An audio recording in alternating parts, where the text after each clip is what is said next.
90 দশকের জনপ্রিয় অভিনেত্রী শাবনূর। 90-এর দশক থেকে এখন পর্যন্ত জনপ্রিয়তার কোনো কমতি ঘটেনি এই অভিনেত্রীর বেলায়। 1993 সালে চাঁদনি রাতে সিনেমার মধ্য দিয়ে ঢালিউডে অভিষেক ঘটে তার।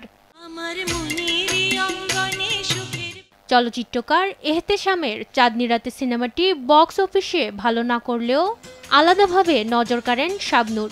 তৃতীয় সিনেমা জনপ্রিয় নায়ক সালমান শাহের বিপরীতে তুমি আমার দিয়ে জনপ্রিয়তার শীর্ষে পৌঁছে যান তিনি। সময়ের পালাবদলে ছাড়িয়ে যান নিজেকেই, হয়ে ওঠেন দেশের জনপ্রিয় নায়িকাদের মধ্যে অন্যতম।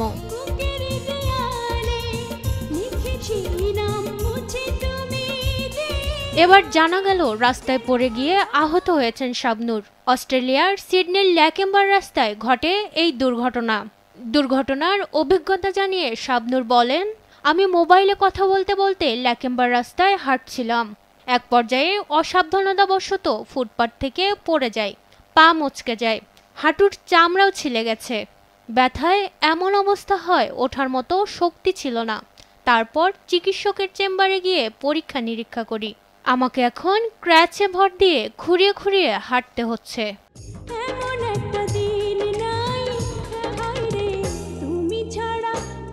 বর্তমানে পায়ে প্লাস্টার রয়েছে অভিনেত্রীর। চিকিৎসকের পরামর্শে খাচ্ছেন ব্যথানাশক ওষুধ। 2 সপ্তাহ পায়ে প্লাস্টার রাখার পরামর্শ দিয়েছেন চিকিৎসক।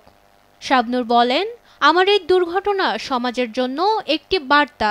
ব্যথা পেয়ে আমার আক্কেল হয়েছে। জীবনে কোনোদিন কোথাও হাঁটতে চলতে গিয়ে মোবাইল দেখব না। আজ আমার হয়তো অল্প কিছুর উপর দিয়ে গেছে, এর চেয়ে ভয়ঙ্কর কিছু হতে পারত।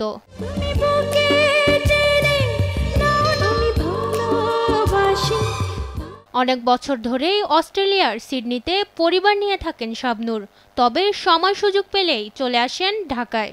2023 সালে দেশে আসার পর এই তারকাকে নিয়ে নতুন সিনেমার ঘোষণা দেন পরিচালক ও প্রযোজক।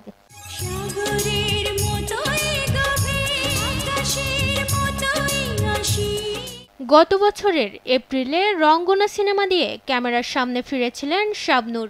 টানা 6 দিন শুটিংও করেছিলেন।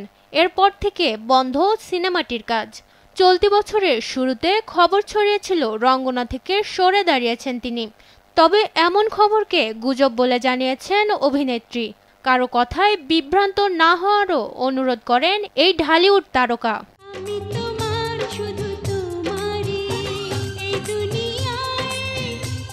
মাকদুরা মিতি, দেশ টিভি।